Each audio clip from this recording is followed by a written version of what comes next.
এজন সাংবাদিকক অপমান কৰা নাই বা সামগ্ৰিকভাৱে অকল সাংবাদিক সমাজখনক অপমান কৰা নাই ভাৰতৰ সংবিধানৰ শপত লৈ তেখেতে কোনো মানুহক ডাঙৰ নেদেখিম আৰু কোনো মানুহক সৰু নেদেখিম সকলোকে সমান দেখিম বুলি যি সংকল্প লৈছিলে শপত খাইছিলে সংবিধানৰ সেই শপতৰ বিপৰীতে যোৱাৰ কাৰণে মই ভাবোঁ যে অসমৰ মুখ্যমন্ত্ৰীয়ে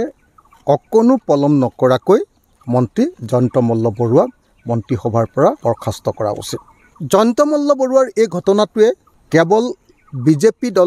বিজেপি চৰকাৰখনৰ দুৰ্নীতিকে উদঙাই নিদিলে গোমাতাৰ নামত বিজেপি দলটোৱে যি দুষ্কাৰ্য যি দুৰ্নীতি যি কেলেংকাৰী সংগঠিত কৰি আহিছে এইটো প্ৰমাণিত হ'ল সাংবাদিকসকলকতো ক্ষমা খুজিবই লাগিব জয়ন্ত মল্ল বৰুৱাই কিন্তু তাৰ আগতে মন্ত্ৰীসভাৰ পৰা তেওঁক বৰ্খাস্ত কৰিব লাগিব আৰু মন্ত্ৰীসভাৰ পৰা বৰ্খাস্ত কৰিলেও নহ'ব লগতে অসমৰ মুখ্যমন্ত্ৰীয়ে পশুপালন বিভাগৰ যি কেলেংকাৰী সেই কেলেংকাৰীৰ ওপৰত তদন্ত কৰিব লাগিব তৃতীয় বস্তুটো হ'ল যে অকল পশুপালন বিভাগৰ কেলেংকাৰীয়ে নহয় আমি দেখিলোঁ যে আচলতে গীৰ গাই নামত গৰুখুটি প্ৰকল্পত এটা ভয়াৱহ কেলেংকাৰী সংগঠিত হৈছে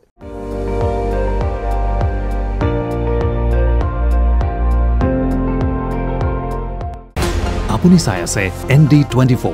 সৰ্বশ্ৰেষ্ঠ নহয় সৰ্বোত্তমৰ দৌৰত